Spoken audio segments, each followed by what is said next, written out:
That's MEA, Middle Eastern Airlines, and that's coming from Beirut on an A320.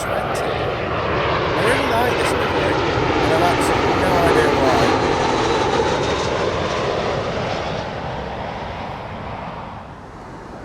That looks like United Airlines.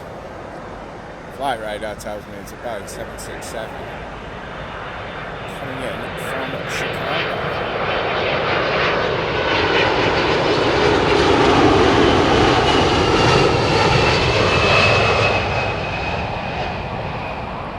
It'll be American Airlines, and it's the 777-200 coming in from Charlotte.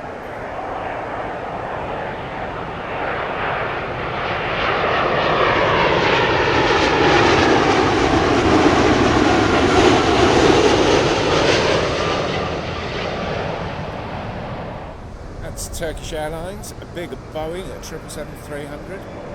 No surprises, that is coming in from Istanbul, lovely city.